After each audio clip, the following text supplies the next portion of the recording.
Hello everybody, welcome to Technique Tuesday. Today we're going to be making a double trifold double ZZ card. It looks like this. It fits in a standard envelope, which I'm actually going to use to do some of the measuring with shortly. And it looks like this. So there's your double Z, even though it looks like an S, but you know, the whole ZZ concept. But this is a double one. And all it uses is one piece of cardstock for the two working pieces, some designer series paper, and a couple of extra little pieces for the overlay. It's just the best fun ever. I just got a little bit carried away. I wanted to make this one, so I practiced and made this one. And then I made a Christmas one, using actually the soft succulent instead of just the basic white. And then I made a basic white one, and I made a blue one, and I liked it so much I gave it away already, so I'm so sorry I can't show you that one. But the possibilities are endless. It's one of those lovely limited by your imagination. So this is the card we're going to make today, so let me get started and show you how. The interesting thing is this paper is from, let me have a look, Painted Christmas 12 by 12 designer series paper, which at the time of this video going live is still available. And this is what it looks like on the other side. It's just, I'm not quite sure what these little shapes are, but I love them. And I thought, saying as we're getting close to Valentine's Day, that's the card I would make. So without further ado, as always, the directions and the measurements are in the description box below. So let's get started. So we need a paper trimmer and one piece of 8.5 by 11 basic white. So we're going to actually need to extend the arm for this one. We're just going to cut it at 9 by 8.5. So I'm going to line it up at 9. And cut it, and this is a spare piece for another project. And then going along the 9, we're going to bring it down to the 6 and move the cutting blade out of the way and just score it, and then move it down to 3 and score it there. And then we're going to turn it onto the 8.5 side and cut it at 5.5. So well, at least I was going to score it and not cut it. That's the safer of the two mistakes to make. So basically we're going to end up with a piece that's 9 by 5.5 and a piece that's 9 by 3. So it makes into two little 3 pieces. So let me put the paper cutter away for now, because we don't need that any longer. And then I'm just going to fold it on the score lines, zigzag it back on itself, which makes the ZZ fold, and then the same with the smaller piece, so it becomes 3 by 3 square. So that's the body of the card, made in seconds from one piece of cardstock.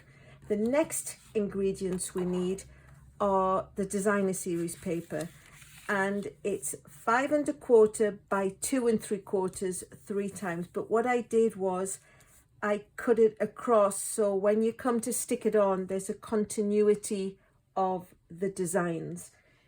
It shows up on this one where you can see the flowers are spread across. Not so much on the small poinsettias, although I did do that. But also you can see where the pattern goes across. Any pattern, it's always best to cut it out and then have it so it flows a continuity. So anyway, 5.25 by 2 3/4. Then we needed 3 pieces of cardstock, which are 2 3/4 by 2 3/4 square. And finally, more basic white, 2.5 by 2.5. This is Blushing Bride, and this is the basic white. So what we need to do is do a little bit of stamping first. The middle one I'm not going to stamp, because I feel when it had the greetings on, that was a nice place to write. But when it stands up on the shelf or the mantelpiece of the recipient, this is more or less how it looks when you're looking at it straight on, and you can see the two greetings, and then your writing is here around the corner. So the middle one we're just going to stick on.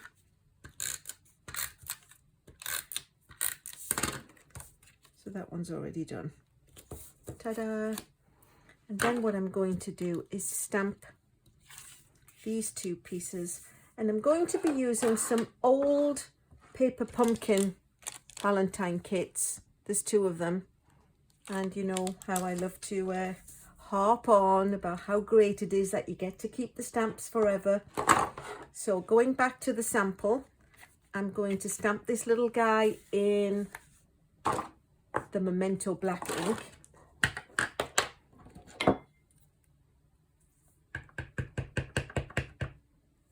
So he just goes gently in that corner. Give it a wash off. And then everything else is going to be stamped in Real Red, because Real Red picks out one of these colours that's in the designer series paper. When I made the sample first time, I did try and do it in Blushing Bride, and it just looked a little bit washed out. So I thought, well, let's not do that. So let's do the Sending Love Your Way. And then we'll do some hearts and flowers. So that's one piece done. The other one is just the heart, which conveniently they cut the middle out of, so this part doesn't get ink on it. It's too recessed for it to have an impact on the ink pad. And then last but not least, we'll say Sending Love, or With Love, whoops, for you. Ta-da! So that's all the pieces done. We just now need to stick these on to their layers. Oops, and then we can have, oh, my ink is out. We can have ourselves a nice assembling session. So we'll pop that one on there.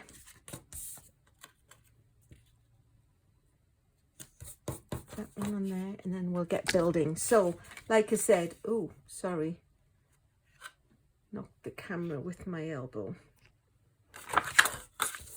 So we're going to put the pieces in on. We're going to attach them to the white cardstock in order, so there's the continuity of the design.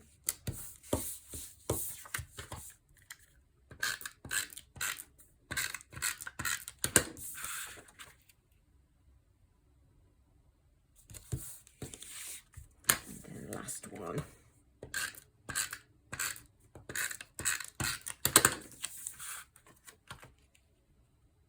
They all go nicely and they all flow and it all looks pleasing to the eye. And then what we need to do is put the greetings onto the smaller ZZ. Oops. It's hard when you buy English, as I like to call myself, because for my American audience I like to use Z. And for my British audience, I like to use Z, because that's what I grew up with. But if I say Z in my general life here in America, people go, oh, what's that? And I end up having a whole conversation. So if I say Z, the conversation flows. But then if I say Z for my British friends, they go, oh, Alyson, you're trying so hard to be American. As I think you can tell by my accent, I'm not. But anyway, there we go. This is how it looks when all the pieces are built. So what we need to do is make it fit into the envelope. So we're going to close that part of the card. This is just a standard Stampin' Up, you know, regular envelope. And if we put it to the edge, when we come to put this piece in, we can see how far we can go over before it exceeds the sides of the envelope. And that's what we don't want to do. So if we line it up with the edge here and we line this edge up here, we know when it's all glued together it's going to fit into a standard envelope. So I'm just going to squeeze some adhesive on that side and a little bit there, but you have to remember not to go too far over. I know we have that trick where we can do it, but unfortunately on this side of attaching it we can't. So we just have to trust our instincts that we haven't put it too far. Put a little piece on this side, and then when we close it over, no sticky is going to be showing. However, now we know we've got it cemented in place, we can move the envelope out of the way, and when we come to do this side, we can use our usual trick of where we put the adhesive on this kind of fold and slap it down. And there you have it. So it's fastened in all directions. It doesn't exceed the envelope, it will tuck in nicely. And basically one piece of cardstock and some designer series paper, a few stamps, whatever stamps you wish. There are the two that match. Again, I'll bring in, there's the happy birthday one. And here are the two Christmas ones. This one's using a coloured cardstock, but really, again, like I said, you're limited by what you can come up with. I just think it's a great little quick and easy fold. It's very effective. The people that I've sent it to are like, oh, this is so cool. How did you do that? Ha ha ha. You'll have to watch my YouTube videos to find out. So as always, thank you so much for watching. If you enjoyed what you see, please subscribe. I always love subscribers. I love likes. I love comments. I'll always try and reply to the comments. And again, thanks so much for watching.